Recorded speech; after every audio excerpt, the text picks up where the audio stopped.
কোথায় রওশন এরশাদ? বৈষম্য বিরোধী ছাত্র আন্দোলনের মুখে গত 5 আগস্ট সরকার পতন হয়। এরপর থেকে প্রকাশ্যে আর দেখা মেলেনি সাবেক বিরোধী দলীয় নেত্রী রওশন এরশাদকে। দলীয় কোনো কর্মসূচিতেও দেখা মেলেনি তাকে।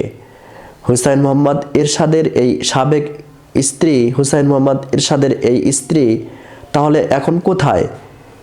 দলীয় সূত্রগুলো বলছে বেশ কিছুদিন ধরেই ভালো নেই তিনি। গুলশানের নিজ বাড়িতে আছেন তিনি। ঘর থেকে বাইরে বের হচ্ছেন না। রীতিমতো শয্যাশায়ী। ছেলে সাদ ও পুত্রবধূ রওশন এরশাদের এখন শেষ সম্বল। এরশাদের মৃত্যুর পর দলের নেতৃত্ব নিয়ে দেবর জিএম কাদেরের সঙ্গে রওশনের টানাপোড়েন শুরু হয়। এক পর্যায়ে তার নেতৃত্বে নতুন করে জাপা গঠন করা হয়। জাতীয় পার্টির যাত্রা শুরুর পর এ পর্যন্ত অন্তত 7 বার ভাঙ্গনের মুখে পড়েছে দলটি। সর্বশেষ 2024 এর নির্বাচনে রওশন সহ তাদের অনুসারীদের কাউকে দলীয় মনোনয়ন দেননি জিএম কাদের।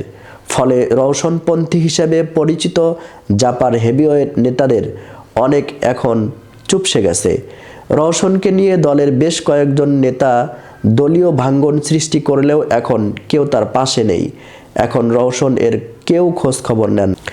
সব মিলিয়ে বলা চলে রওশন এখন রীতিমতো সঙ্গীহারা। দেবর জিএম কাদেরের সঙ্গেও সম্পর্কে দূরত্ব বেড়েছে অনেক। আবার দীর্ঘদিন দলীয় সূত্রগুলো বলছে রওশনকে নিয়ে পরিবারের ভয় দুটি। একটি হলো ফ্যাসিস্ট আওয়ামী লীগের দোসর হিসাবে তাকে যে কোনো সময় গ্রেফতার করা হতে পারে। আবার ইতিমধ্যে বৈষম্য বিরোধী ছাত্র আন্দোলনের পক্ষ থেকে জাপার নেতাদের গ্রেফতার করার দাবি উঠেছিল।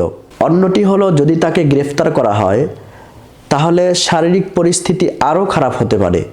বিশেষ প্রয়োজন ছাড়া তাকে ঘর থেকে বাইরে বের হতে দেওয়া হচ্ছে না। কোনো কোনো ক্ষেত্রে বাসায় ডাক্তার এনে চিকিৎসা দেওয়া হচ্ছে। তিনি শয্যাশায়ী বলে পরিবারের পক্ষ থেকে প্রচার করা হচ্ছে। এদিকে রওশনের সঙ্গে থাকা সাবেক এমপিরাও গা ঢাকা দিয়েছেন। এদিকে রওশনের সঙ্গে থাকা এমপিরাও গা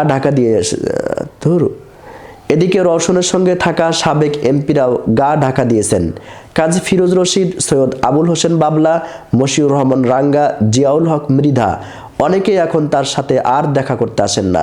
রওশন এরশাদ গত 1991 থেকে 2018 সাল পর্যন্ত 6 বারের সংসদ সদস্য এবং বিরোধী দলীয় নেত্রী ছিলেন।